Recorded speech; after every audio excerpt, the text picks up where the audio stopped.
وأولادنا وأموالنا وكل شيء آتيتنا اللهم اجعلنا وإياهم في كنافك وأمنك وجوارك وإيادك من كل شيطان مريض وجبر عنيد وذي عين وجبين ومن شر كل جار إنك على كل شيء قدير اللهم جملنا بالعافية وسلامة الحقيقة بالتقوى والاستقامة وإذن من مجيبة الندام إنك سميع الدعاء اللهم اغفر لنا ولوالدينا ولأولادنا ومشايخنا ولإخواننا بالدين ولأصحابنا وأحبابنا ولمن أحبنا فيك ولمن أحسن إلينا والمؤمنين والمؤمنات والمسلمين والمسلمات يا رب العالمين وارزقنا كمال المتابعة له ظاهرا وباطنا في عافية وسلامة برحمتك يا أرحم الراحمين وصلى الله على عبدك ورسولك سيدنا محمد وعلى آله وسلم والحمد لله رب العالمين. أستغفر الله العظيم لي ولوالدي ولأصحاب الحقوق الواجبة علي ولجميع المسلمين والمسلمات والمؤمنين والمؤمنات الأحياء منهم والأموات. أستغفر الله العظيم لي ولوالدي ولأصحاب الحقوق الواجبة علي ولجميع المسلمين والمسلمات والمؤمنين والمؤمنات الأحياء منهم والأموات. أستغفر الله العظيم لي ولوالدي ولأصحاب الحقوق الواجبة علي ولجميع المسلمين والمسلمات والمؤمنين والمؤمنات الأحياء منهم والأموات. بسم الله الرحمن الرحيم. الفاتحة إلى حضرة سيدنا رسول محمد عبد الله وأنصار رسول الله مهاجرين مع رسول الله ثم إلى روي سيدنا مهاجرين الله أحمد بن عيسى ثم إلى روي سيدنا الباقي المقدم محمد علي بن علوي وسليم وبرهم ثم إلى روي الحبيب علي بن محمد بن حسين عبسي صاحب المولد.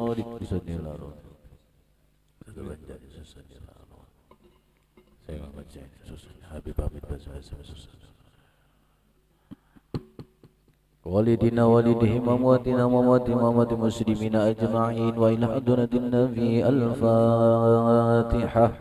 أعوذ بالله.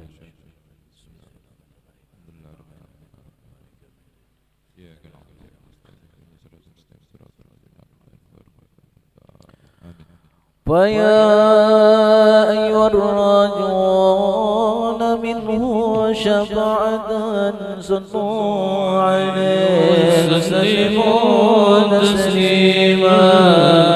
اللهم صل وسلم وبارك عليه ويا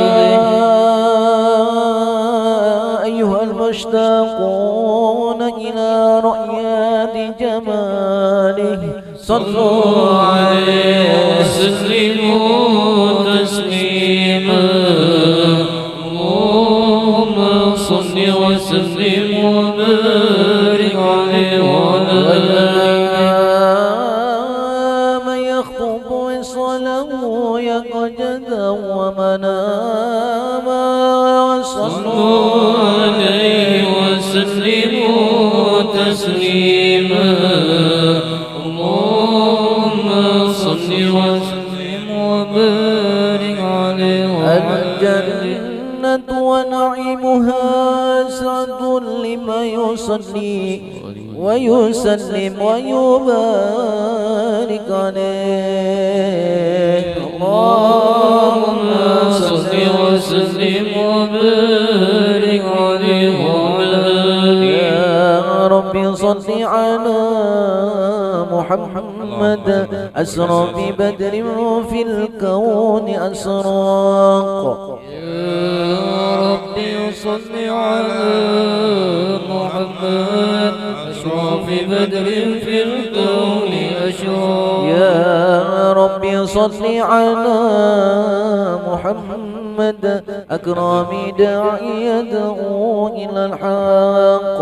يا ربي صل على محمد محمد أكرم داع يدعو إلى الحق. يا ربي صل على محمد أكرم داع يدعو إلى الحق. يا ربي صل على محمد أكرم داع يدعو إلى الحق. يا ربي صل على محمد المصطفى الصادق المصدق. يا ربي صل على محمد المصطفى الصادق المصدق. يا ربي صل على محمد أحلى الورى منطقا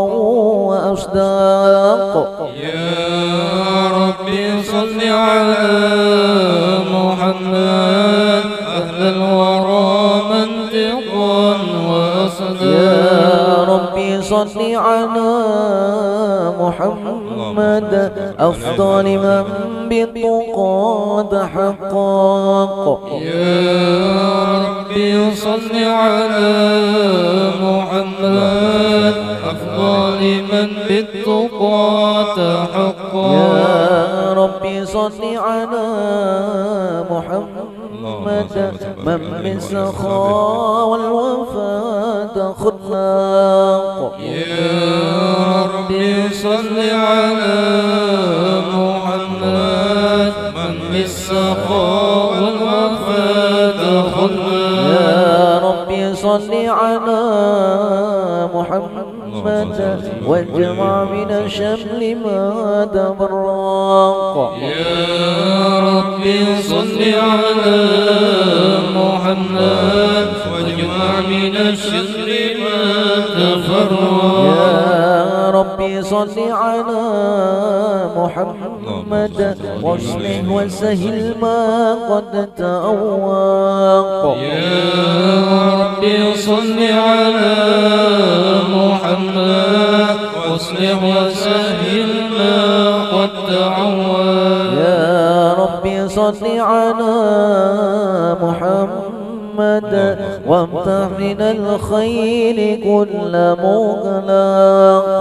يا ربي صل على محمد وافتح من الخير كل مغلاق. يا ربي صل على محمد وآله ومن بالنبي تعلق. يا ربي صل على محمد وآله ومن بالنبي تعلق. يا ربي صل على محمد وآله ومن للحبيب عشاق. يا ربي صل على محمد وآله ومن للحبيب عشاق. يا ربي صل على محمد ومن بحبل النبي توساق. يا ربي صل على محمد ومن بحبل النبي توسل. يا ربي صل على محمد يا ربي صل عليه وسلم. يا ربي صل على محمد يا ربي صل عليه وسلم. اللهم صل وسلم وبارك عليه وعلى آله. أعوذ بالله من الشيطان الرجيم. لقد جاءكم رسول من أنفسكم عزيز عليه ما أنتم حريص عليكم بالمؤمنين رؤوف رحيم. فإن تولوا فقل حسبي الله لا إله إلا هو عليه توكلت وهو رب العرش العظيم إن الله وملائكته يصلون على النبي يا أيها الذين آمنوا صلوا عليه وسلموا تسليما اللهم صل وسلم وبارك عليه وعلى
بسم الله الرحمن الرحيم الحمد لله القوي السلطان الوادي البرهان المبسوط بالوجود كرمه وإحسانه تعالى مجد وجمسان خلق الخلق نئكما وتواليها علما وبصدر من فائد المنات ما جرت به في أقداره القسمة فأرسل إليهم أسرب الخلق وجل به رحمة تعلقت إرادة الأجانية بخلقها جل أبد المحبوب فانتصرت أسر الصار به في عوالم السادة والغيوب فما جلها جل الذي تكرم به المنان وما جمع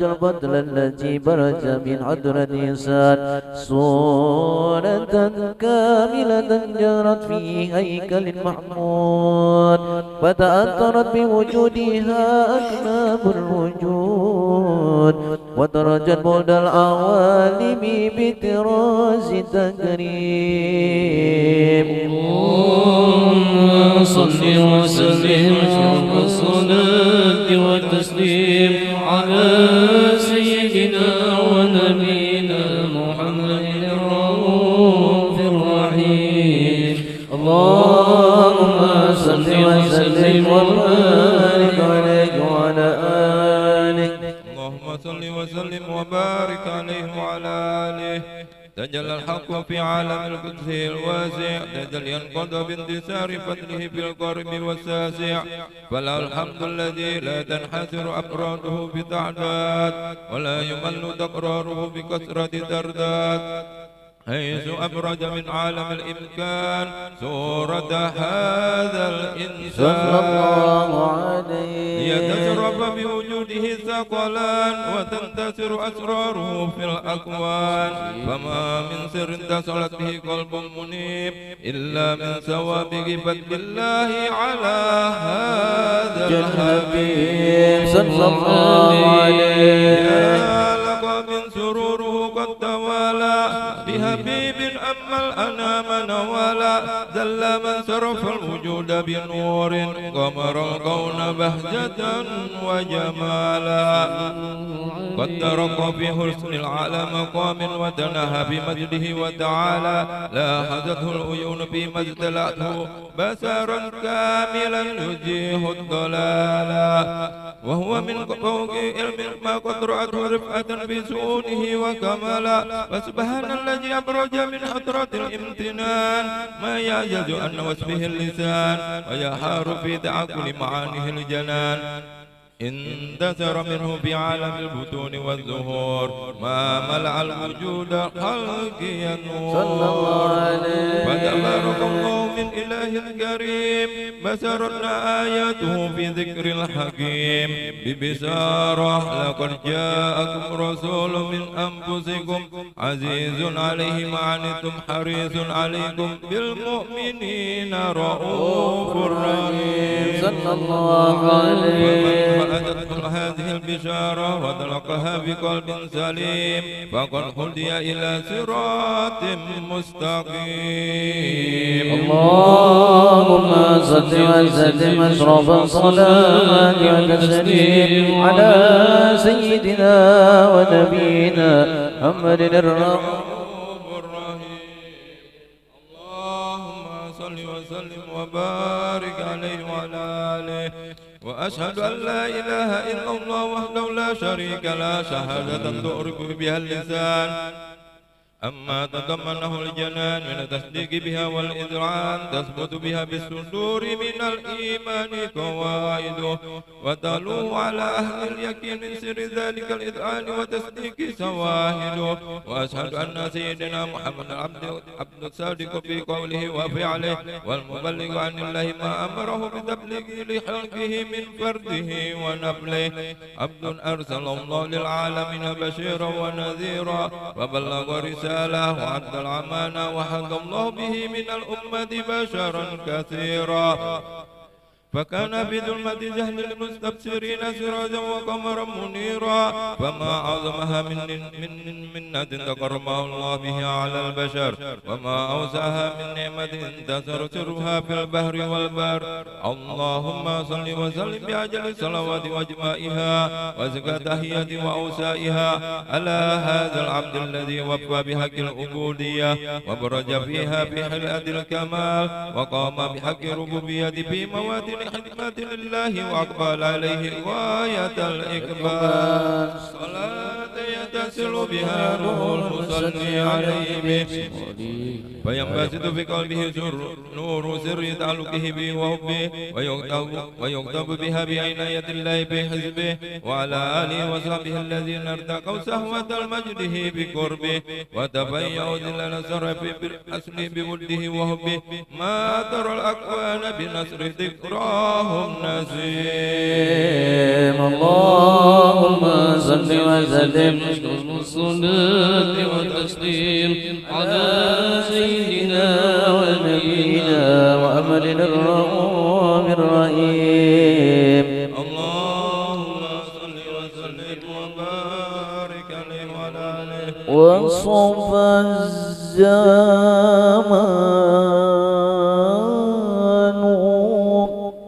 بمدى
فاعلوا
الحماية السيدة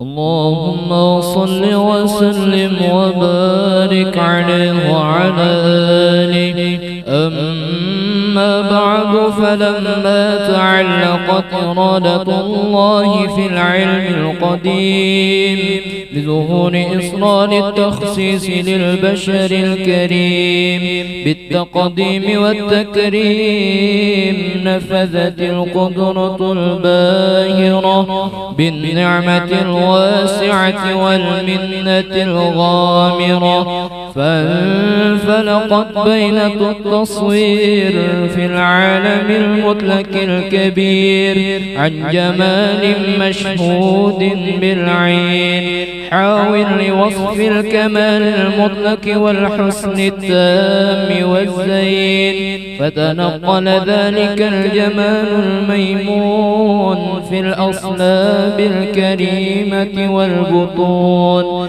فما من صلب ضمّا إلا وتمت عليه من الله النعمة، فهو القمر التام الذي يتنقل في بروجه ليتشرف به موطن استقراره وموضع خروجه.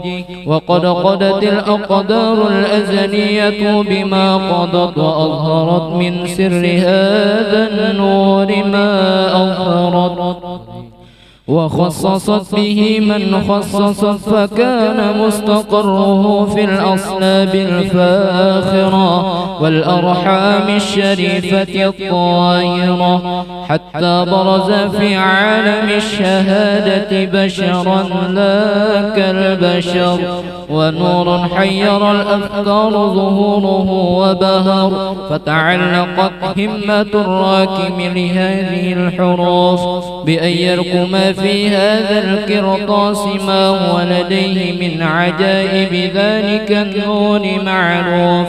وإن كانت الألسن لا تفي بعشر معشار أوصاف ذلك الموصوف تشويقا للسامعين من خواص المؤمنين، وترويحا للمتعلقين بهذا النور المبين، وإلا فأنها تعرب الأقلام عن شؤون خير الأنام. ولكن هزني إلى تدوين ما حفظته من سير أشراف المخلوقين، وما أكرمه الله به في مولده من الفضل الذي عم العالمين، وبقيت راياته في القول منشورة على مر الأيام والشهور والسنين، داعي التعلق بهذه الحضرة الكريمة ولعج التشوق إلى سماع أوصافها العظيمة.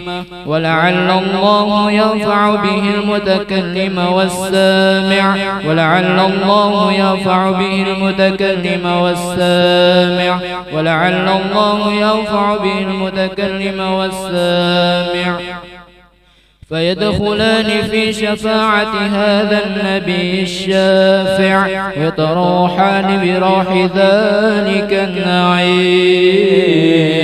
اللهم صل وسلم أشرف الصلاة والتسليم على سيدنا ونبينا محمد الرؤوف الرحيم.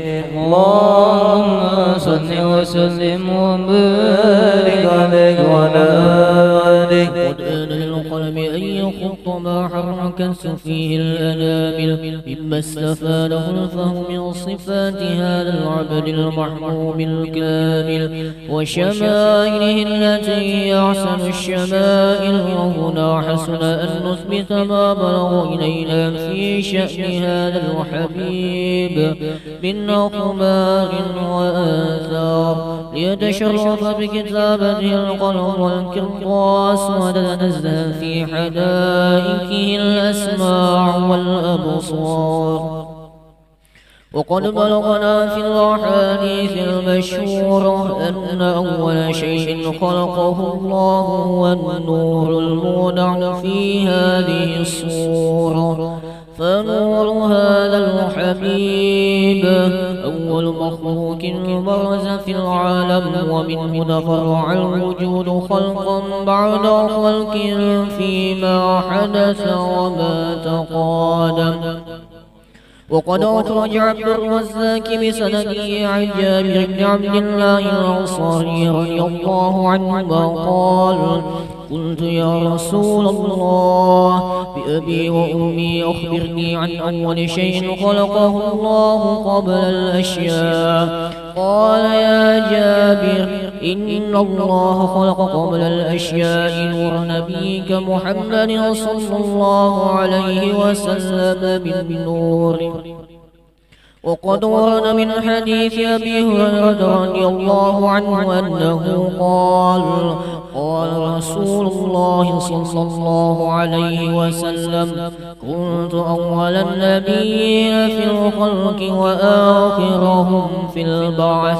وقد تعددت الرواية بأنه أول الخلق وجودا وأشرفهم مولودا. ولما كانت السعادة الأبدية لها ملاحظة خفية اختصت من شاءت من البرية بكمال الخصوصية فاستودعت هذا النور المبين أصلاب وبطون ما شرفت من العالمين. فتنقل هذا النور من صلب آدم ونوح وإبراهيم حتى وصلت يد العلم القديم إلى من خصصته بالتكريم أبيه الكريم عبد الله بن عبد المطلب ذي القدر العظيم وأمه التي هي في المخاوف آمنة السيدة الكريمة آمنة. فتلقاه صلب عبد الله فألقاه إلى بطنها فضمته أحشاؤها بمعونة الله محافظة على حمك هذه الذرة وصونها. فحملته برعاية الله كما ورد عنها حملا خفيفا لا تجد له ثقلا ولا تشكو منه ألما ولا عللا حتى مر الشهر بعد الشهر من حمله وقرب وقت بروزه إلى عالم الشهادة لتنبسط على أهل هذا العالم فيوضات فضله وتنتشر فيه آثار مجده الصميم. اللهم صل وسلم أشرف الصلاة والتسليم على سيدنا ونبينا محمد الرؤوف الرحيم. نور الهدى وفانا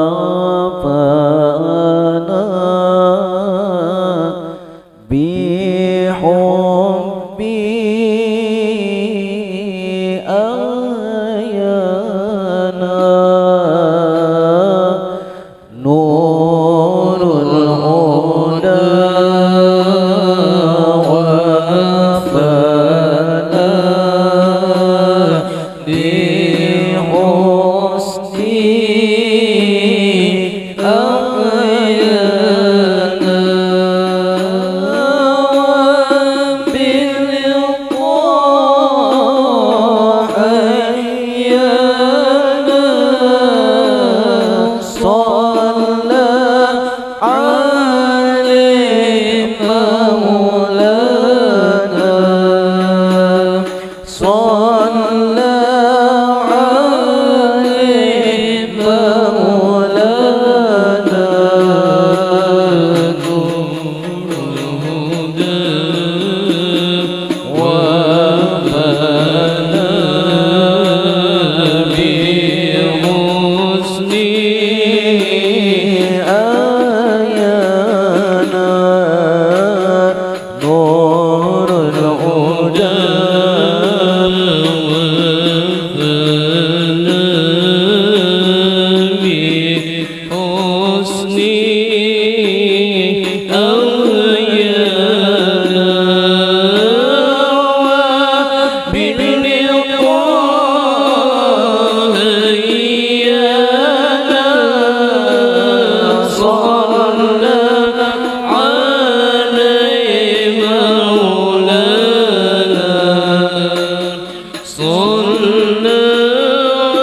مولانا الهدى وفانا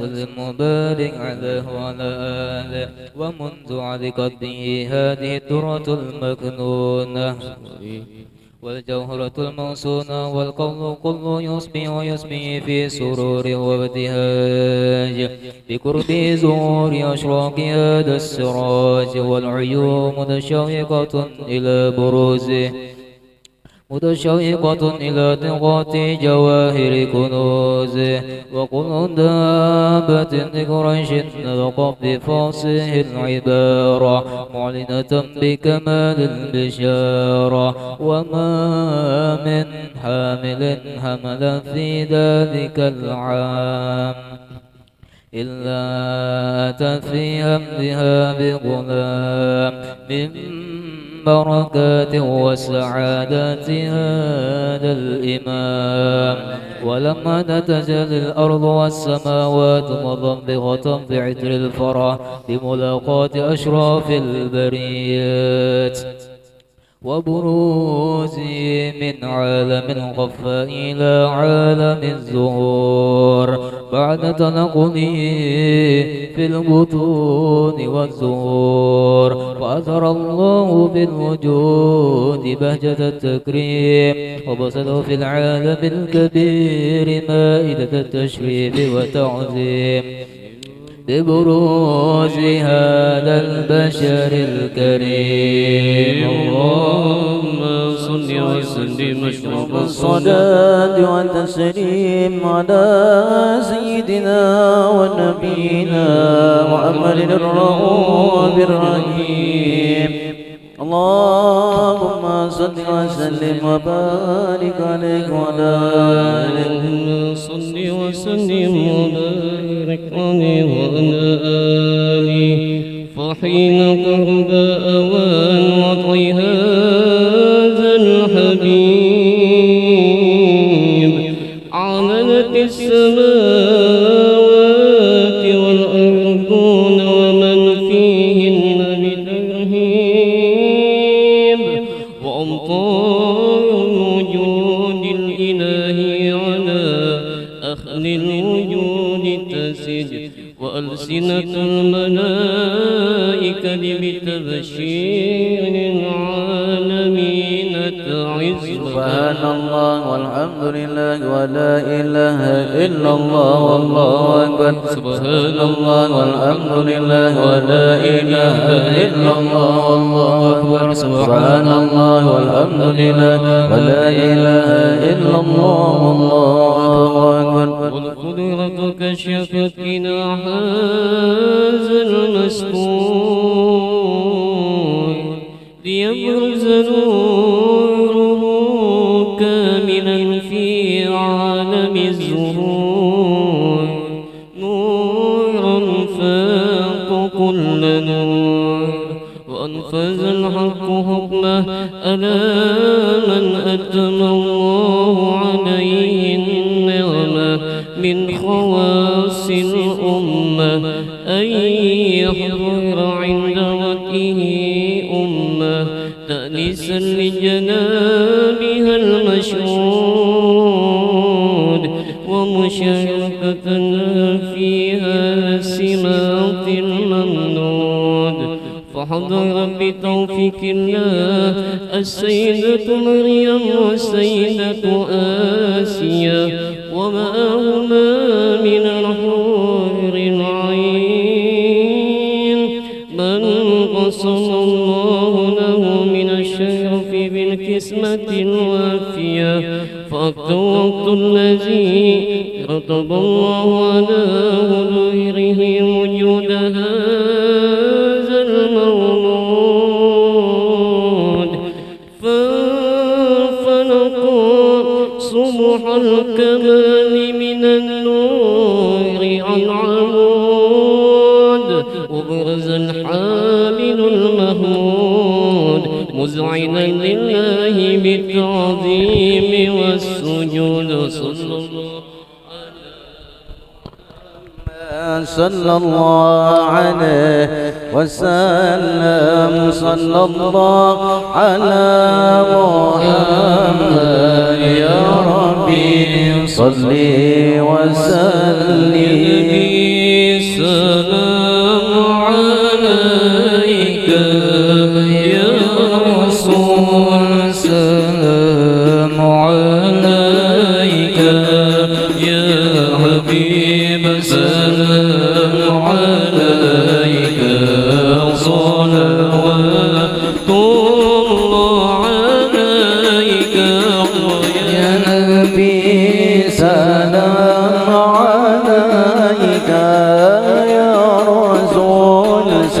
سلام عليك يا حبيب سلام عليك صلوات الله عليك أشرق الكون ابتهاجا بوجود المصطفى أحمد ولأهل الكون ونصر وسرور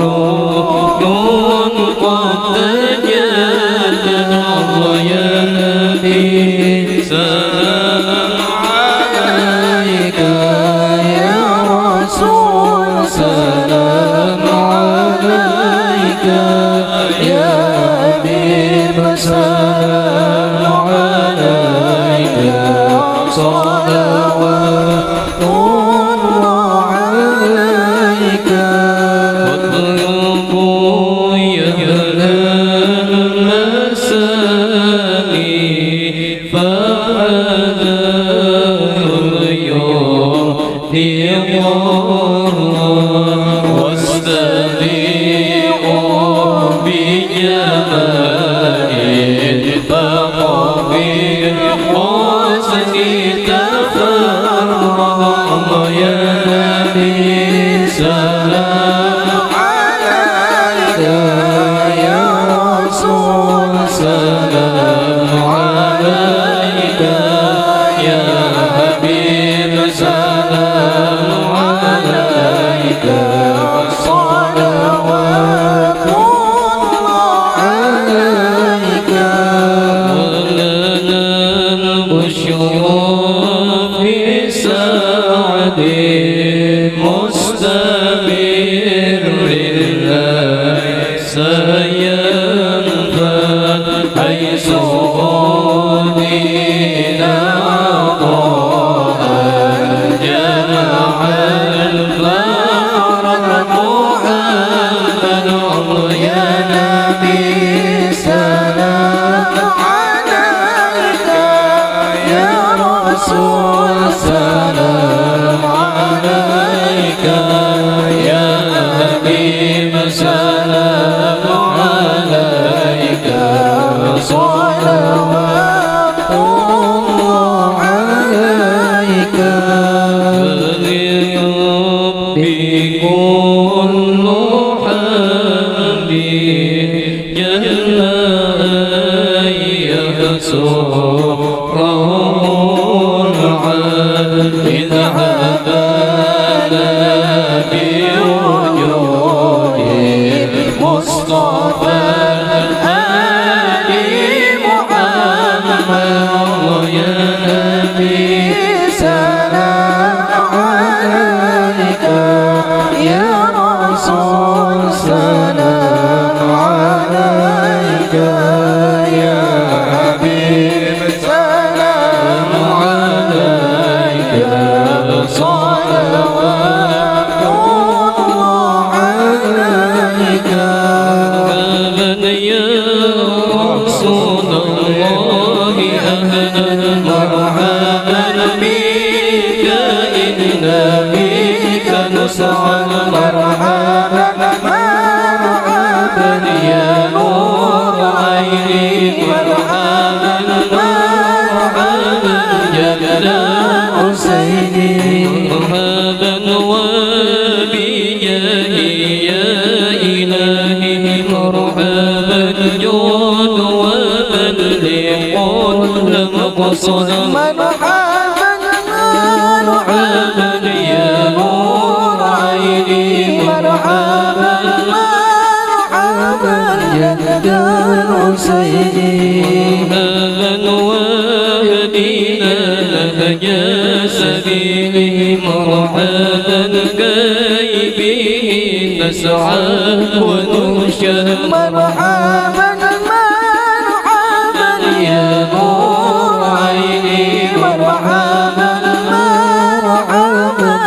جلال سيدي بلغنا بجاهه مرحبا في جوار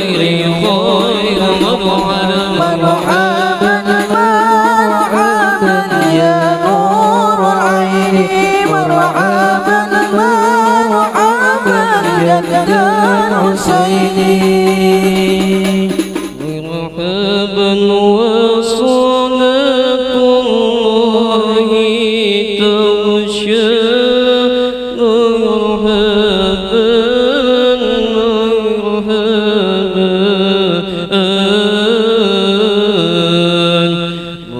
مرحبا الشرف الرسل محمد مرحبا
ولقد اتصف صلى الله عليه وسلم من محاسن الأخلاق بمدرك كتابته بطون أوراق.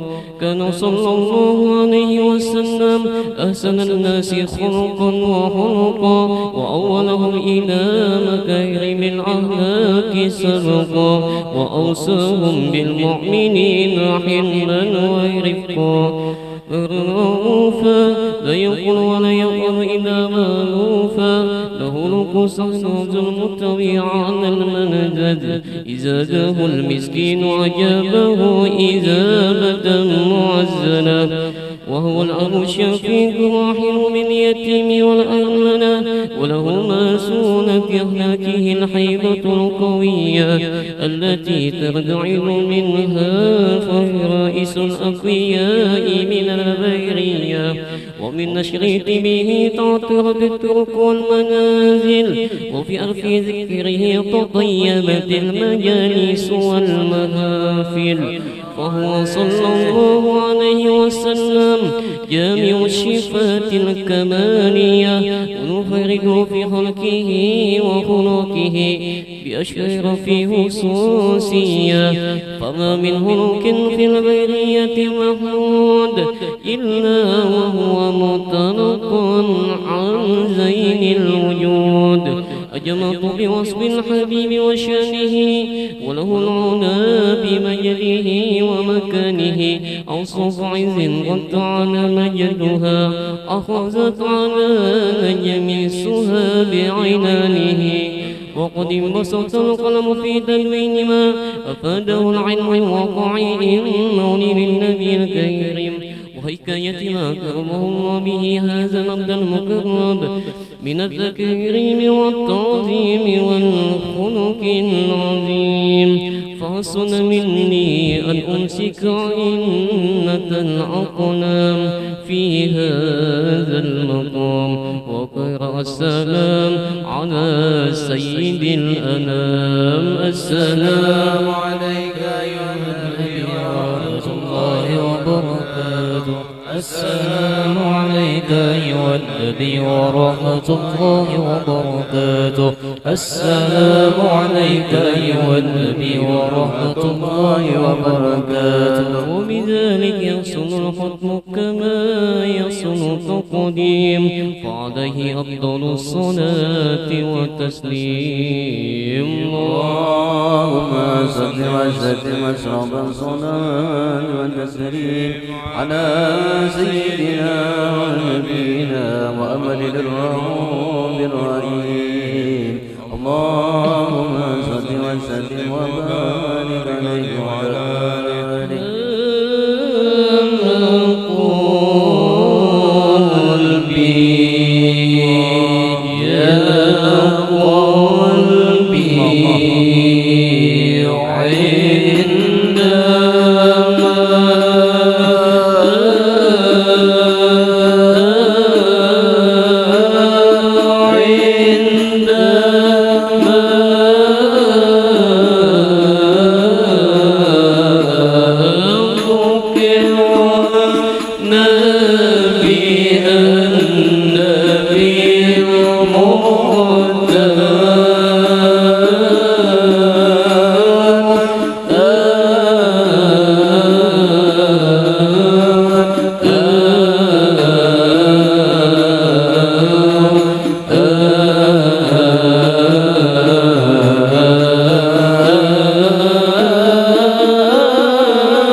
آمين يا الله. بسم الله الرحمن الرحيم. الحمد لله رب العالمين. اللهم صل وسلم على سيدنا محمد في الأولين والآخرين.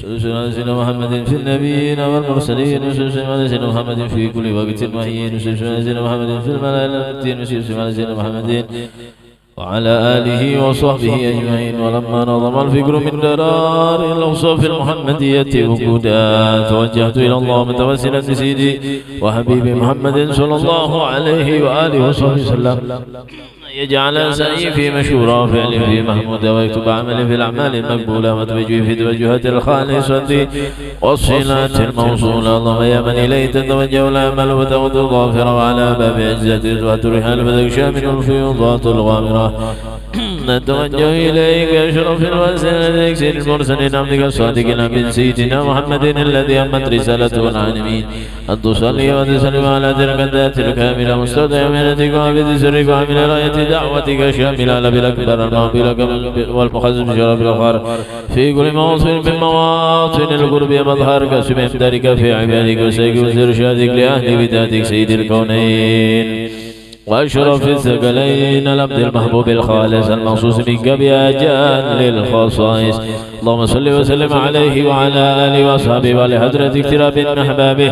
اللهم إنا نقدم إليك جاه هذا النبي الكريم ونتوسل إليك بشرف مقامه العظيم أن تلاحظنا في حركتنا وسكنتنا بعين عنايتك وأن تحفظنا في جميع أدوارنا وتقلباتنا بجميع رعايتك وحسين وقايتك وأن تبلغنا من شرف القرب إليك بلاد الحبيب غايات آمالنا وتتقبل منا ما تحركنا في نيتنا وعملنا وتجعلنا في حضرة هذا الحبيب من الحاضرين في طريقتك من السالكين ولحقك وحقي من المؤدين ولعهدك من الحافظين.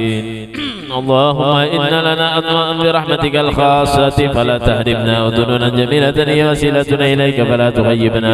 آمنا بك برسولك وما جاء به من الدين وتوجهنا به إليك مستشفين أن تقابل المذنب منا بالغفران والمسيء بالإحسان وسيلا من سلم المأمل وأن تجعلنا ممن نصر هذا الحبيب وزار وله ظهر ومباركة وشرف جهة أولادنا ووالدنا وأهل قدرنا ودينا وجميع المسلمين والمسلمات والمؤمنين والمؤمنات في جميع الجهات وأدم راية الدين في جميع القطار منشورة ومعالم الإسلام والإيمان بها معمورة معنا وصورة. واكشف اللهم كربة المكروبين واقضي دين المدينين واغفر للمذنبين وتقبل توبة التائبين وانشر رحمتك على عبادك المؤمنين أجمعين واكفي شر المعتدين والظالمين وابسط الأدلة بلاد الحق في جميع النواهي والأقطار وأيدهم بتأييد من عندك ونصر على المعاندين من المنافقين والكفار واجعلنا يا رب بالأسر الحصين من جميع البلايا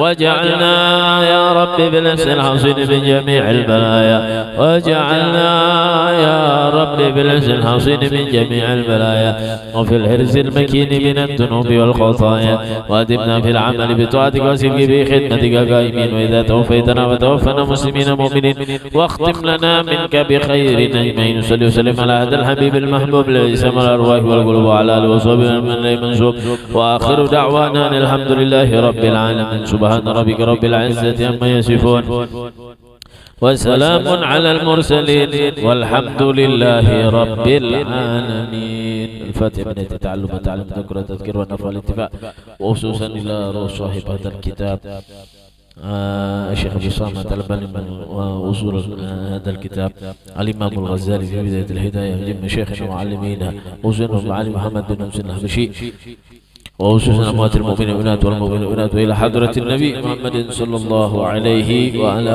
آله وصحبه وسلم. الفاتحة. أعوذ بالله من الشيطان الرجيم. بسم الله الرحمن الرحيم. الحمد لله رب العالمين الرحمن الرحيم مالك يوم الدين إياك نعبد وإياك نستعين اهدنا الصراط المستقيم صراط الذين أنعمت عليهم غير المغضوب عليهم ولا الضالين آمين. رضي الله عنكم وقال رضي الله تعالى عنه وارضاه. قال المؤلف رحمه الله ونفعنا به وبجميع علومه في الدارين آمين. السلام عليكم ورحمة الله وبركاته. بسم الله الحمد لله والصلاة والسلام على رسول الله سيدنا ومولانا محمد ابن عبد الله وعلى آله وصحبه ومواله ولا حول ولا قوة إلا بالله. Hadirin wal hadirat jamaah Majelis Ta'lim Al-Awwabin yang dirahmati oleh Allah Subhanahu wa taala. Alhamdulillah, kita panjatkan puji syukur kehadirat Allah Subhanahu wa taala atas limpahan karunia, nikmat iman, Islam, sehat dan waktu kepada kita, sehingga pada malam hari ini kembali kita bersama-sama duduk di majelis yang mulia ini, sama-sama kita bersolawat kepada Rasul sallallahu alaihi wasallam, memuji kepada Nabi kita Muhammad sallallahu alaihi wasallam, dan bersama-sama kita duduk di majelis ini untuk niat menuntut ilmu, duduk di majelis ini menjadi orang-orang yang dengan waktunya menjadi manfaat, dengan waktunya menjadi keberkahan. Begitu juga mudah-mudahan dosa kita semua diampuni oleh Allah Subhanahu wa taala. Mudah-mudahan selalu kita diberikan kesehatan dan keistiqomahan oleh Allah Subhanahu wa taala. Amin. Allahumma amin. Hadirin wal hadirat yang dirahmati oleh Allah Subhanahu wa taala, kembali kita akan membacakan kitab Hidayatus Salikin di halaman 5 kemarin ya. Wa hadzal fannu minal ilmin nafi'. Dan kata Al-Imam Al-Ghazali rahimahullah ta'ala, wa hadzal fannu minal ilmin nafi'. Artinya, dan fan ini termasuk daripada ilmu yang memberi manfaat. Beliau kemarin menyebutkan ada ilmu itu yang bermanfaat, ada ilmu yang tidak bermanfaat. Ilmu yang bermanfaat itu apa kata beliau kemarin? Adalah yang membuat kalian tambah takut sama Allah dengan ilmunya. Ya, ilmunya tambah, takutnya tambah, kewaspadaannya tambah, karena dia mengetahui, gitu ya. Berbeda orang yang tidak tahu, wajar kalau dia itu tidak ada takut-takutnya, karena dia tidak tahu. Tapi kalau orang tahu pasti dia takut. Kenapa? Karena dia kenal, karena dia tahu. Istilahnya kalau orang itu berbaju biasa atau pakai baju biasa aja, tapi dia tahu kalau itu jenderal, dia tahu. Kalau yang duduk itu pakai baju biasa itu jenderal, maka dia akan hormat. Kenapa? Karena dia tahu itu jenderal. Tapi kalau orang yang tidak tahu, ya dia biasa-biasa saja deh. Biasa-biasa saja. Kenapa? Karena dia tidak tahu kalau itu jenderal, begitu ya. Tapi kalau orang yang tahu, dia akan takut, dia akan hormat, karena dia tahu, begitu ya. Wa yazidu fi basiratika bi uyubi nafsika, dan ilmu yang dia tadi itu menambah manfaat, artinya bermanfaat itu menyebabkan ada cahaya basirah. Cahaya basirah, penglihatan. Kalau bahasa Arab basor itu penglihatan, tapi penglihatan dengan mata, dengan indera, penglihatan mata kita gitu. Nah itu basor. Tapi kalau basirah itu mata hati. Ya, betapa banyak orang yang dia melihat matanya tapi hatinya buta. Ya, tapi kalau orang sudah dibukakan hatinya oleh Allah Subhanahu wa taala, walaupun kadang matanya tidak melihat, tapi dia tahu mana yang benar, mana yang salah. Begitu ya. Nah, orang yang mendapatkan ilmu bermanfaat, mengaji ilmu bermanfaat, itu membuka hatinya. Mata hatinya kebuka. Walaupun matanya itu tambah tua, tambah nggak kelihatan hurufnya. Dulu ngaji pipe nyaman jadi kelihatan hurufnya, sudah sekarang berkurang. Tapi basirah ada dalam hatinya. Cahaya dalam hatinya ini melihat. Tambah dia tadi susah, tambah dia cari mana itu Al-Qur'an. Walaupun pada secara zahirnya penglihatannya tidak seperti dulu lagi, begitu ya. Tapi hatinya itu hatinya yang melihat, begitu ya.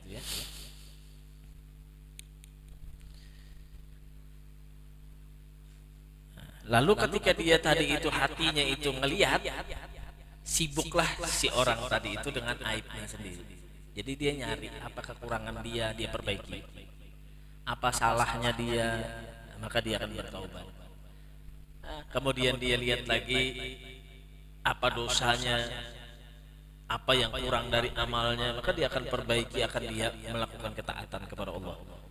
Tapi kalau orang yang hanya sibuk dengan matanya, tanpa punya basirah di dalam hatinya, dia nuntut ilmu tapi sekedar tidak mendapatkan manfaat dengan ilmunya tadi, hanya sekedar duduk-duduk saja, maka pandangan matanya itu banyak ngelihat aibnya orang. Itu cirinya. Jadi kita ngelihat ya, ilmu kita ini bermanfaat apa enggak apabila kita pulang dari majelis, apabila kita lulus dari pondok pesantren, apabila kita pulang dari kajian ilmu. Itu ngoreksi diri kita sendiri, nyalah ke diri kita sendiri, ngelihat banyaknya dosa kita sendiri, berarti ilmu kita yang dituntut itu bermanfaat bagi diri kita. Tapi kalau pulang dari majelis ngelihat aibnya orang, mengejar kesalahan orang, memburuk-burukan orang, nah ini berarti ilmunya tidak bermanfaat. Jadi kita lihat di diri kita masing-masing. Kalau yang kebuka itu mata hati kita, berarti bermanfaat. Begitu ya. Kemudian menambah ma'rifat kita kepada Allah. Nah, kata Imam Ghazali, Imam Ghazali yang dikutip oleh Syekh Abdul Somad Al-Falambani. Kemudian ilmu yang bermanfaat itu menambah ma'rifah, kepada Allah dengan ibadah. Caranya ma'rifat ibadah, gitu ya. Jadi dustainya biar dibohonginya biar kalau ada orang mengatakan saya ma'rifat tanpa ibadah.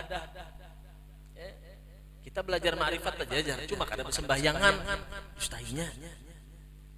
Karena menambah ma'rifat kepada Allah itu adalah dengan ibadah.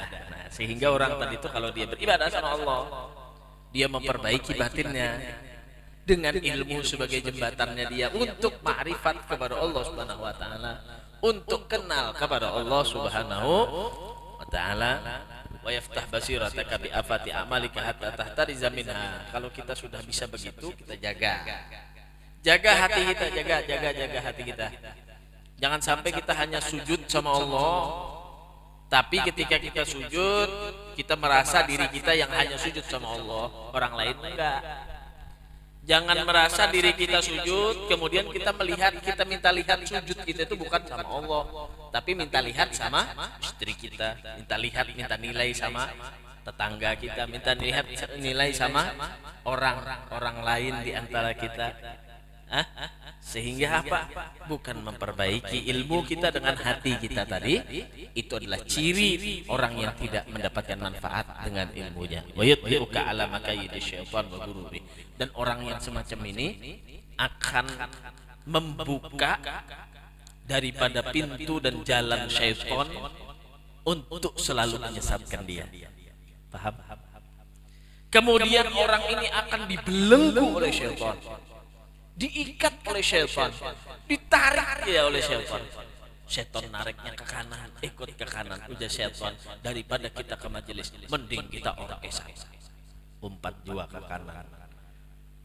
Hendak turun ke majelis, ditariknya lagi oleh syaitan, daripada ikam duduk di majelis mengantuk-ngantuk mata, baik ikam melihat TV, berita lagi rami-raminya, sayang ditinggalkan.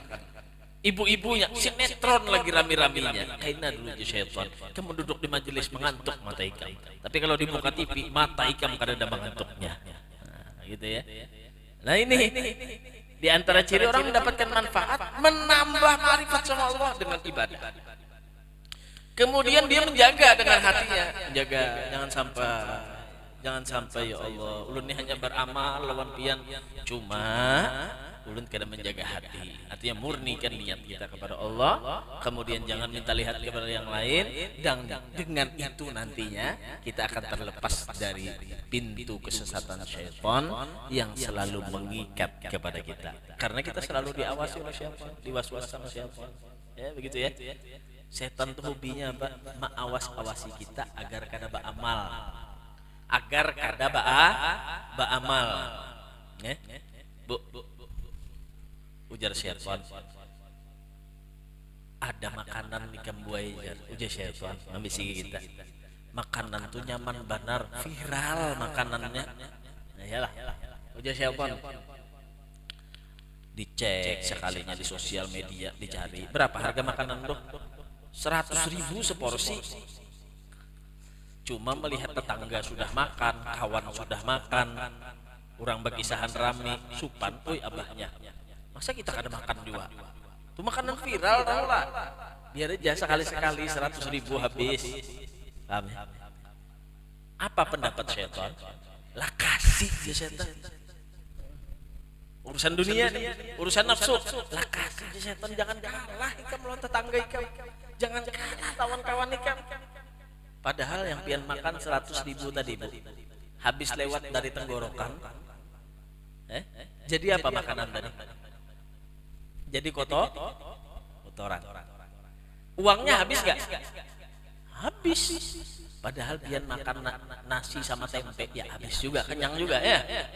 Makan 100.000 habis, kenyang juga, duitnya habis 100.000, nggak apa-apa. Sekali-sekali abahnya aja. Jadi abahnya isuk pulang membalas pulang abahnya. Oi mamanya, itu ada majelis al-awabin.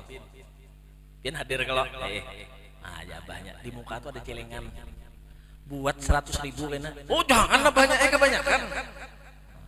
Kenapa? Ya seton jangan kebanyakan nih kan Mbak Amal. Kalau pindah kena duit isuk pada kau lagi belanja di setan. Diawas-awasi oleh setan. Padahal yang namanya rezeki itu semua ditanggung oleh Allah. Tapi ketika kita beramal, jangan 100.000 ya lah, 5.000 atau 10.000 aja rasa koler, mana membuat. Biar kayak Haji Husin Nafarin nama Jidin, bila di masjid itu Jidin celengan lewat, jangan dicelengi aja nangai. Celengan lewat dicelengi, jangan dicelengi. Tapi dibuati sedekah di sana. Setan jangan Jin, banyak aja orang di masjid tuh nama menyumbang, biar ikam kada menyumbang Jin kada apa-apa juga. Nah dia was-was setan lagi. Kenapa? Padahal duit yang kita makan itu habis juga, jadi kotoran lagi. Tapi uang yang kita pakai fisabilillah untuk kebaikan, nyumbang di masjid dan semacamnya, menungkar Al-Quran, kita habiskan bensin untuk datang ke majelis, kita tadi itu beramal dengan uang, sama habis. Cuma secara zahirnya saja habis. Wa ma anfaqtum li khairin fali anfusikum kata Allah. Duit yang kau keluarkan untuk kau simpankan ya Tuhan. Kada hilang. Wa ma anfaqtum li khairin fali anfusikum. Gasan kamu kada hilang, kada habis, kada jadi kotoran. Akan lagi diberikan oleh Allah Subhanahu wa taala setelah kita meninggalkan dunia. Jangan nang berduit-duit tuh gue nah orang berduit tuh kawa batukar ditukarinya. Berapa gerang sembahyang tuh nya? Maghrib 3 rakaat tuh kebayar jadinya. Jar malaikat kan bayar kah 20 juta bayarnya. Ada pian masih diberikan kesehatan oleh Allah, diberikan umur oleh Allah. Jangan sampai ketinggalan, karena ini harta yang bakal kita nikmati di hadapan Allah yang kekal selama-lamanya. Jangan kita memperjuangkan harta yang ada di awak kita saja. Kadang duitnya masih tertinggal di ATM, orangnya sudah innalillahi wa inna ilaihi rajiun. Duitnya banyak banget lagi di ATM. Apalagi orang nak dapat musibah kasihan. Coba pian melihatnya, kalau di sosial media itu melihat orang yang kena musibah itu dengan meninggalnya. Sadarkan lawan diri kita. Masih diisi mobil, bagusnya mobilnya, sugihnya, usahanya maju.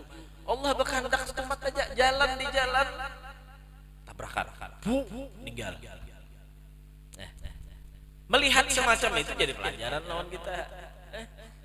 Kita nih bakal semacam itu juga akan memperjumpai Allah, meninggal dengan caranya masing-masing. Maka ingat apa yang kita bawa nanti di hadapan Allah Subhanahu wa taala. Nah, tapi ingat, ilmu itu hanya jembatan. Ini ada jembatan. Sarana. Untuk apa? Untuk kita beramal.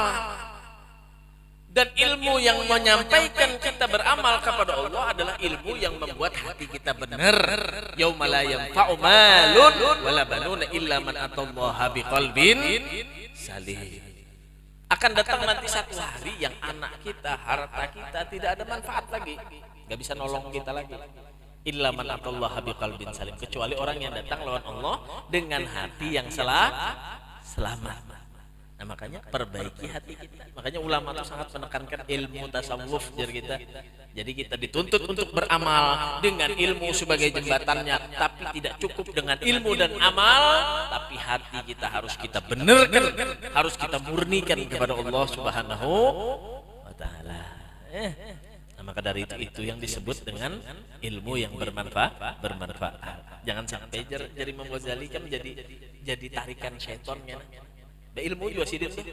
Sorban, babulang, ganal, bagamis, ada sing lapasan, sorban, ilmu, alim, hafal, ini dan semacamnya. Cuma ketika ia sembahyang, ganal baju, apa ganal baju itu? Sombong, paham ya? Sombong dengan ilmunya, sombong dengan amalnya, sombong dengan kemampuan yang dia miliki lebih dari orang lain. Hatinya bukan karena Allah. Dia beramal karena untuk mendapatkan dunia. Dia punya ilmu agar dia bisa merendahkan orang lain. Dia punya harta agar bisa sombong di hadapan orang lain. Maka itu semuanya bukan akan menjadi jembatan kebaikan yang akan menyampaikan dia kepada Allah, tapi dia akan mendapati murka Allah. Kata Rasul sallallahu alaihi wasallam, "Man izdada ilman," orang yang tambah ilmunya, walam yazdad hudan, tapi dia tidak dapat petunjuk. Ilmunya bertambah tapi nggak dapat petunjuk. Nyuruh orang aja sholat dia nggak sholat. Nyuruh orang jangan makan yang haram, dia makan yang haram. Nyuruh orang untuk cari rezeki yang halal, dia nggak ngerti mana yang halal, hantam terus. Dia beribadah pun bukan karena Allah Subhanahu wa taala, karena dunia dan yang lainnya. A'udzubillah. Man izdada ilman wa lam yazdad hudan lam yazdad minallah illa bu'dan. Enggak bakal dekat sama Allah, enggak menambah dekat dia sama Allah, kecuali dia sama Allah tambah jauh. Double orang punya ilmu tapi dia nggak dapat hidayah, nggak tambah dekat sama Allah, tapi dia tambah jauh lawan Allah Subhanahu wa taala. Ibarat jadi polisi dipecat deh ini nih. Mantan polisi jadinya di hadapan Allah. Mantan ulama aja di hadapan Allah Subhanahu wa taala. Punya ilmu tapi bukan menambah dekat dia sama Allah dengan hidayah, tapi membuat dia tambah jauh dengan Allah. Kenapa? Karena hanya memakai ilmunya tapi tidak mengamalkan ilmunya dan tidak benar-benar murni ikhlas kepada Allah dengan mengamalkan ilmunya. Nah, itu penting bagi kita. Makanya kata Imam Ghazali, wa hadzal fan minal ilmin nafi. Yang kita pelajari ini Jasidin adalah fan atau ilmu yang termasuk daripada ilmu yang memberi manfaat. Alhamdulillah. Nah, ini kitab yang kita baca ini Jasidin termasuk ilmu yang memberikan manfaat insyaallah. Artinya ilmu yang tersebut di dalam kitab Bidayatul Hidayah ini yaitu daripada ilmu yang memberi manfaat seperti yang hamba sebutkan di dalam kitab ini, dan demikian lagi ilmu yang memberi manfaat itu tersebut dalam kitab Minhajul Abidin bagi Imam Al-Ghazali rahimahullah taala, dan demikian lagi yang disebutkan di dalam kitab Ihya Ulumuddin, dan demikian lagi yang disebutkan di dalam kitab Al-Arba'in fi Usuluddin, dan demikian lagi yang disebutkan dalam kitab Mukhtasar Ihya, dan demikian lagi sekalian ilmu tasawuf yaitu ilmu yang memberi manfaat di dalam dunia dan di dalam akhirat. Dan dari karena inilah kata Syekh Abdul daripada setengah al-arifin, malam yakun lahu nasibun min ilmil gaum yukhafu alaihi su'ul khatimah, yang artinya barang siapa yang tiada baginya daripada ilmu kaum yaitu ilmu tasawuf, niscaya ditakuti atasnya su'ul khatimah, yakni mati dalam keadaan bermaksiat kepada Allah. Dan kata Syekh Abdul Hasan Asy-Syadzili rahimahullah taala, man lam yataghallal fi hadhihi al-ulum yakni ulum sufiyah mata musirran alal kabair wa huwa la ya'lam, yang artinya barang siapa yang tidak masuk lagi tiada mahir dalam ilmu ini yakni ilmu tasawuf, niscaya ia mati padahal ia mengekali atas beberapa dosa yang besar, padahal ia tidak mengetahui akan yang demikian itu. Orang nggak mau belajar ilmu batin, cukup dengan zahir beramal sama Allah, melakukan hal-hal yang diwajibkan saja, tapi tidak memperbaiki hatinya. Ibarat sholat itu nggak perlu khusyuknya, yang penting sholatnya. Maka orang tersebut pada hakikatnya dia telah bermaksiat kepada Allah. Allah sebutkan contohnya saja orang yang sholat. Fawailun lil musallin, kata Allah, celaka orang yang sholat. Ini orang sudah sholat tapi celaka kata Allah. Fawailun lil musallin, celaka orang yang salat. Alladzina hum an salatihim sahun. Siapa yang celaka? Orang salat celaka. Yaitu mereka yang salat tapi lalai lupa sama Allah. Nah, ini perkara apa berarti? Perkara hati. Salatnya benar, rukunnya benar, syaratnya benar, bacaannya benar, tapi hatinya lupa sama Allah. Dalam sholatnya dia tidak meminta kepada Allah, dia hanya minta lihat sama orang. Alladzina hum yura'un, yang mana dia sholat tapi minta lihat sama orang. Alladzina hum yura'un wa yamna'unal begitu ya. Nah, jadi jangan dikira orang yang beramal itu sudah 100% masuk surga. Belum tentu. Apalagi yang enggak beramal. Yang beramal saja belum tentu 100% masuk surga. Apalagi di dalam amalnya misalkan sombong. Apa aja Rasulullah SAW, la yadkhulul jannah, tidak akan masuk surga man fi qalbihi mithqalu dzarratin minal kibir.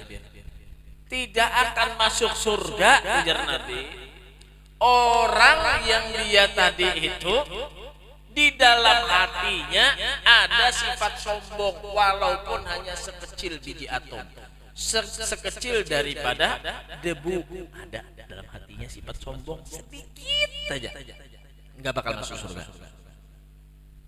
Berarti apa ya? Masuk surga itu gampang apa enggak? Susah. Berarti harus benar-benar nih urusan hati kita nih sama Allah Subhanahu wa taala. Jadi kita harus beramal tapi benar-benar, karena Allah tidak memandang. La yanzur ila suwarikum wala amalikum. Allah enggak memandang kita dari zahirnya kita, dari amalnya kita, walakin Allah yanzur ila qulubikum. Allah memandang kepada hati kita. Jadi nilai Allah itu adalah hati kita.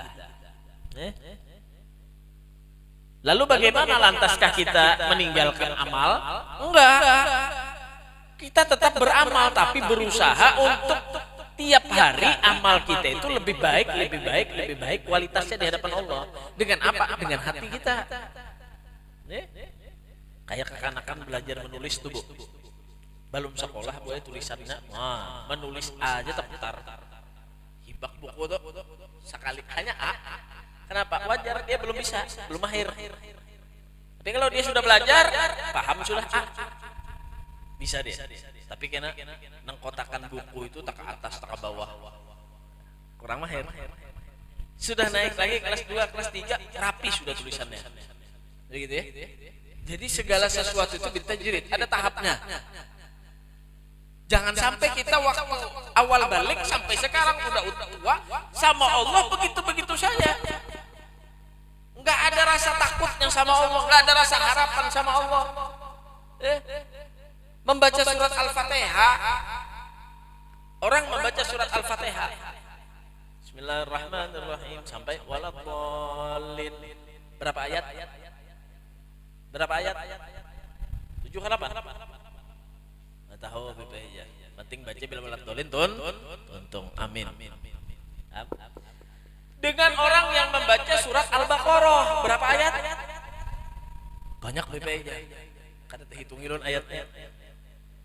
Kira-kira panjang Al-Baqarah kah panjang Al-Fatihah? Panjang Al-Baqarah. Cuma di hadapan Allah tidak ada bedanya yang sedikit sama yang banyak. Paham ya? Kalau di hadapan manusia, ya pastinya lebih baik yang banyak daripada yang sedikit. Tapi di hadapan Allah, pian membaca surat Al-Fatihah, tapi surat Al-Fatihah itu pian maknai, pian resapi, pian amalkan, membuat hati pian tambah takut sama Allah, membuat harapan pian meminta hanya kepada Allah. Tidak ada berbuat ibadah iyyaka na'budu, tidak ada yang disembah kecuali Allah, wa nasta'in, tidak ada yang diminta kecuali Allah. Dengan orang yang membaca surat Al-Baqarah panjang atau sampai khatam Al-Quran dia baca, cuma dia baca sekedar lewat saja, mana yang lebih baik di hadapan Allah? yang sedikit tapi penuh dengan isi, yang sedikit tapi penuh dengan makna. Nah, ini yang di hadapan Allah Subhanahu wa taala sebagai nilai. Bukan kita meninggalkan ibadahnya. Oh, kalau kayak itu bipejar ulun berarti sembahyang maghrib aja tapi bujur-bujur, ada mungkin. Jadi harus banyak latihannya, kewajiban yang sunnah dikerjakan, tapi selalu memperbaiki hati kita. Memang kata Imam Ghazali di dalam kitab Bidayatul Hidayahnya, urusan hati ini memang susah, rumit. Dijelaskan saja susah, apalagi untuk memperbaikinya. Paham ya? Dijelaskan saja susah karena hati ini ilmu rasa. Orang punya rasa masing-masing. Ada yang dia sholat rasanya dia itu takut sama Allah, ada yang separoh-separoh, ada yang dia tidak ada rasa takut-takutnya sama Allah, gak ada khusyuk-khusyuknya sama Allah. Berupaya sudah khusyuk, tetap aja kepikiran pasar, tetap aja kepikiran HP, tetap aja kepikiran macam-macam.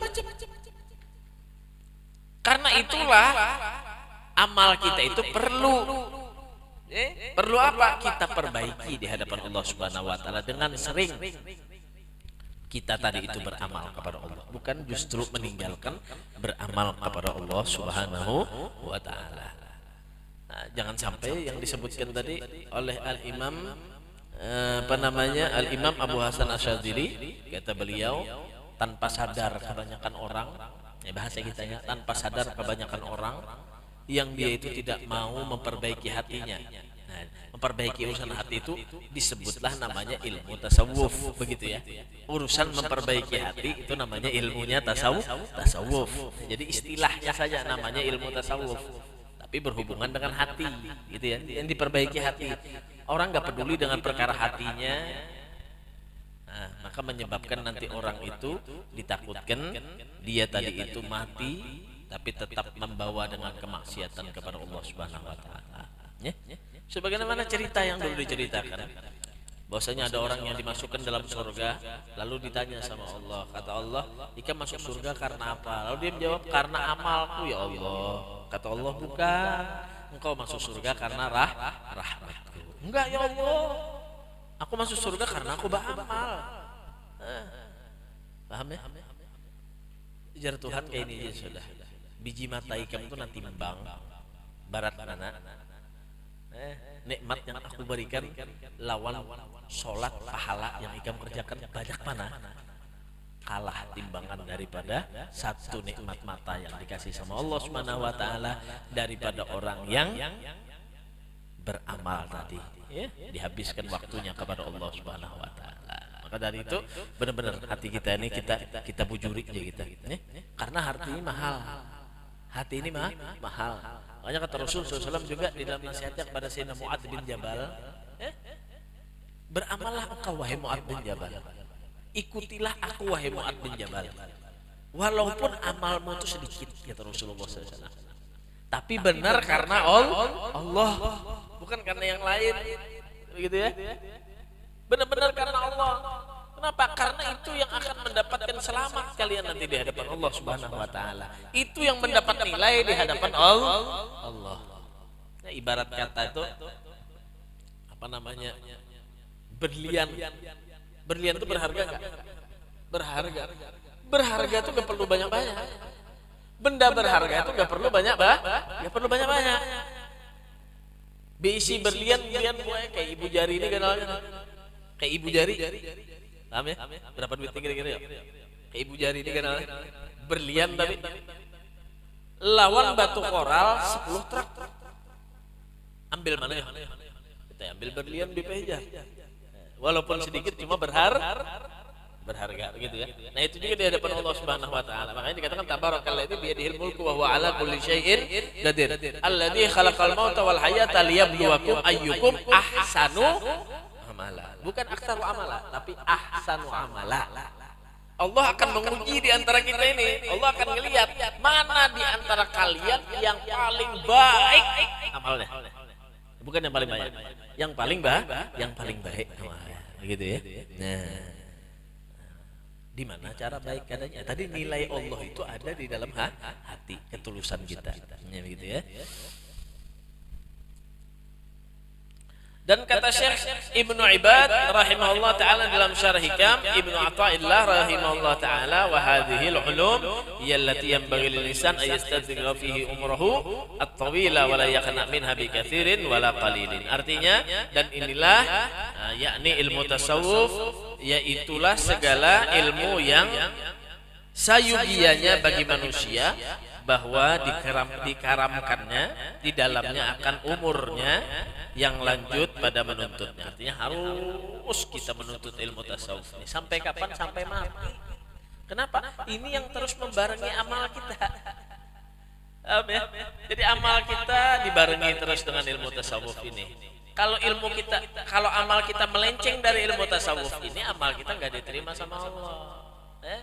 Kemarin disebutkan cerita Sayyidina Mu'adz bin Jabal itu, Rasulullah menggambarkan Allah menciptakan 7 lapis langit, dan setiap langit ada penjaga-penjaga malaikat. Maka ketika amal kita dibawa dari pagi sampai sore hari, dia akan melewati langit-langit tersebut. Ada yang ditahan di langit pertama, karena apa? Dia beramal tapi suka ngibah orang, ketinggalan amalnya di langit pertama, gak naik. Kemudian di langit kedua sudah naik yang pertama, orang beramal kata Rasulullah SAW, tapi ketika dicek oleh malaikat penjaga langit yang kedua, ternyata orang ini beramal bukan karena Allah tapi karena dunia, hendak pamer di dunia, hendak mendapatkan dunia, ketinggalan di langit kedua. Ada lagi orang yang beramal kata Rasulullah, naik sudah langit kedua, tembus ke langit yang ketiga, ditanya lagi sama malaikat, dilihat lagi sama malaikat, ternyata ini orang beramal tapi dia beramalnya karena kibir, karena sombong sama orang. Mau berangkat haji supaya dipanggil orang haji. Kalau kada dikira orang haji syarif, diundang aja Pak Bu elah diundang orang, tak tinggal hanya haram memberikan keundangan. Undang larang semalam jar berangkat, kenapa nyawa kada tulis hanya.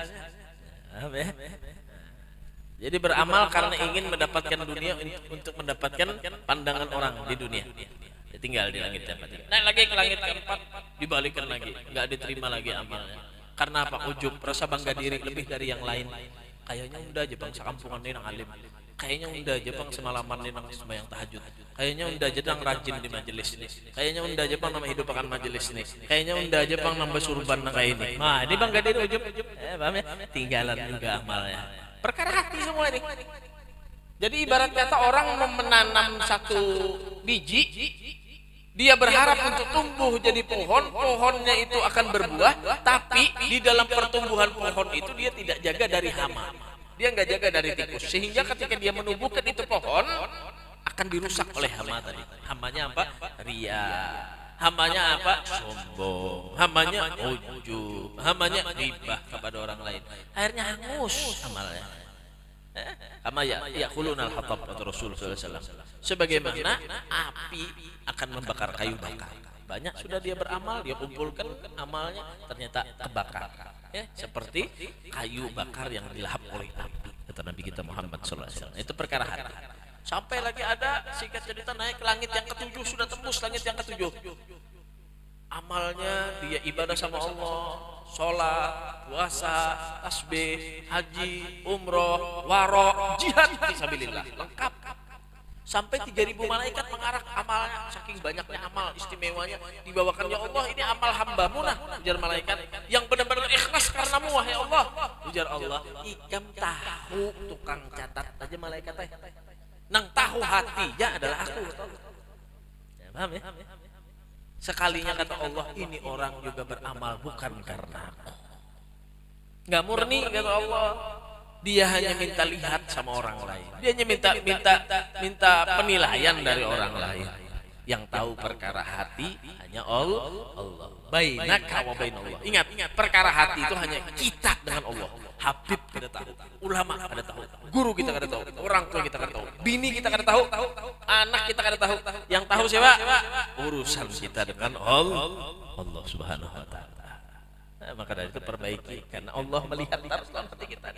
Allah melihat, nyawa kenapa gerang kayak ini, nyawa kenapa gerang kayak ini, nyawa kenapa kayak ini. Nah, semuanya dinilai oleh Allah Subhanahu wa taala. Nah, makanya itu jangan sampai ada sifat sombong. Satu sombong aja dari iblis dikeluarkan dari surga oleh Allah. Jadi iblis, lebih baik aku kalau pada Adam. Aku diciptakan dari api, sedangkan Adam diciptakan dari tanah. Keluar kan pada surga Tuhan. Kenapa? Sombong.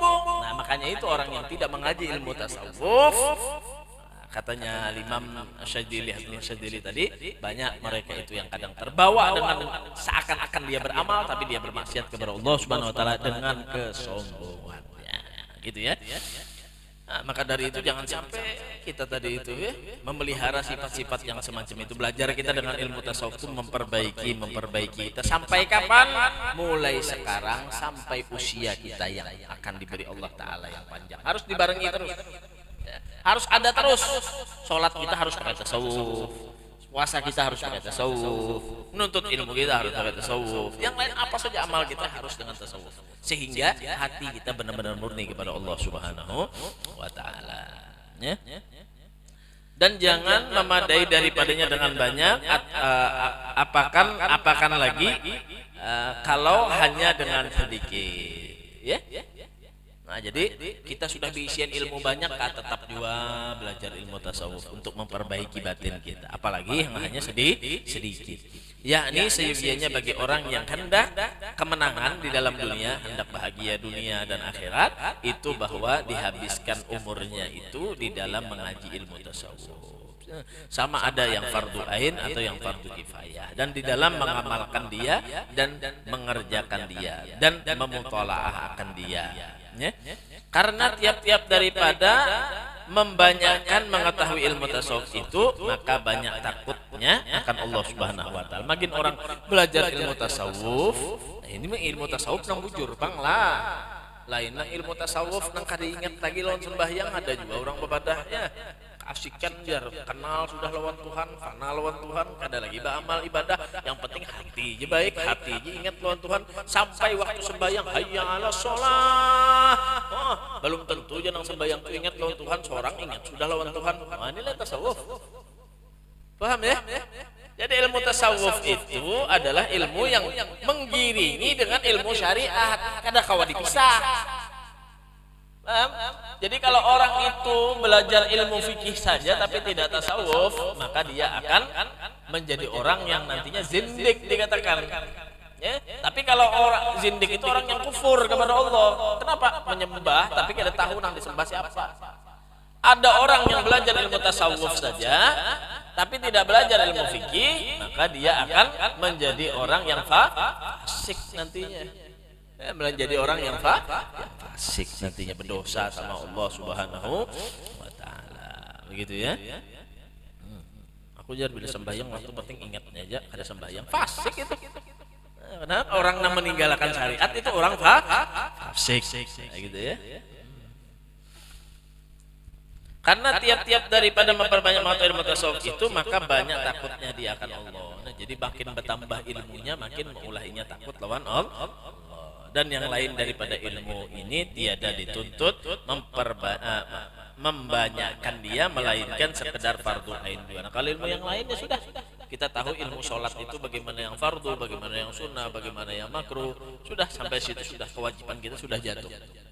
Tinggal mengamalkannya saja, dan mengamalkan itu perlu tadi perlu benar-benar kita tadi kepada Allah Subhanahu wa taala. Dan kata Syekh Abdul Qadir Al-Aidrus rahimahullah taala dalam kitabnya yang bernama Ad-Durrus Tsamin, ketahuilah olehmu bahwasanya segala ilmu yang fardu ain yang dituntut akan dia itu 3 perkara. Pertama, ilmu tauhid dinamakan akan di ilmu usuluddin, yang kedua ilmu syara yang dinamakan akan di ilmu fikih, yang ketiga ilmu batin dinamakan akan dia ilmu tasawuf. Itu hanya penyebutannya saja. Ya, ilmunya namanya ilmu tauhid, ilmu fikih, ilmu tasawuf, penyebutannya saja. Walhasil intinya adalah ilmu usuluddin itu kita harus mengenal Allah Subhanahu wa taala sebagai Tuhan kita, la ilaha illallah. Kemudian yang kedua ilmu fikih, kita harus mengamalkan syariat yang sudah ditentukan oleh Allah. Apa saja yang wajib, apa saja yang harus kita tinggalkan, ini harus kita amalkan. Tapi ketika kita beramal kepada Allah, jangan hanya kita mengharapkan dunia, minta lihat sama orang dan yang lainnya, tapi murni niat kita kepada Allah Subhanahu wa taala. Sehingga lengkap ilmu itu yang kita amalkan sampai kepada Allah Subhanahu wa taala. Mudah-mudahan bermanfaat, mudah-mudahan dosa kita semua diampuni oleh Allah, dosa orang tua kita yang telah meninggal dunia diampuni oleh Allah, dan mudah-mudahan orang tua kita yang masih hidup dipanjangkan umurnya oleh Allah. Mudah-mudahan guru kita Al Habib Baidillah bin Ahmad Al-Kaf mudah-mudahan diberikan kesehatan panjang umur oleh Allah Subhanahu wa taala, dan mudah-mudahan juga kepada seluruh jamaah Majelis Ta'lim Al-Awabin yang menyaksikan dari live, begitu juga yang hadir di majelis. Mudah-mudahan Allah Subhanahu wa taala mengabulkan segala hajatnya, mudahkan segala urusannya, dan mudah-mudahan anak-anak kita dijadikan anak yang soleh wa solehah ala hadhihi niyah wa kulli niyatin solehah jamilah syamilah li khairatid dunya wal akhirah wa ila hadratin nabi Muhammadin sallallahu alaihi wasallam. Al-Fatihah. A'udzu billahi minasyaitonir rajim. Bismillahirrahmanirrahim. Rabbil alamin arrahmanir rahim. Shiratal mustaqim shiratal ladzina an'amta 'alaihim ghairil maghdubi 'alaihim waladdallin.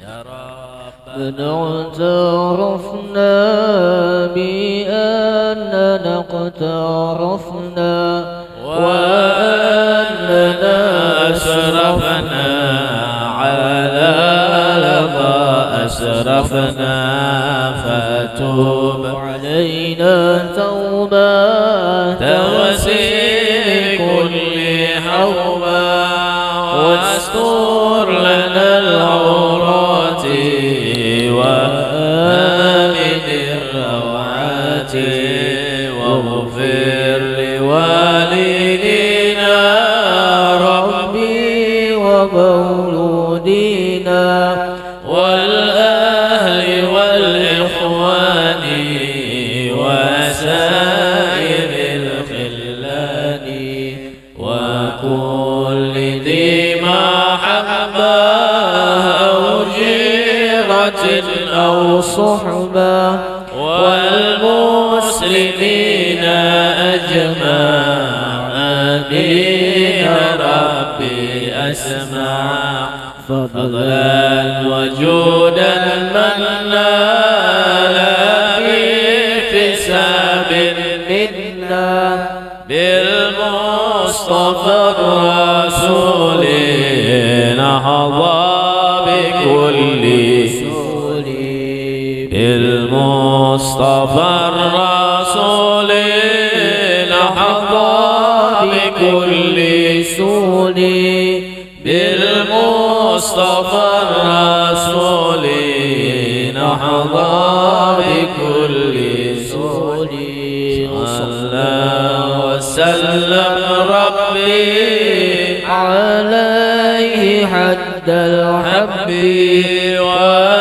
وآله وصحبه عدد قش الصحب والحمد للإله في البدء والتناهي حمدا كثيرا دائم محبة النسائم. سبحان ربك رب العزة عما يصفون وسلام على المرسلين الحمد لله رب العالمين. في كل لحظة أبدا الخلق ونفس زناد عرشه ومداد كلماته. تقبل الله منكم. سبحان الله بحمدك أشهد أن لا إله إلا أنت أستغفرك وأتوب إليك.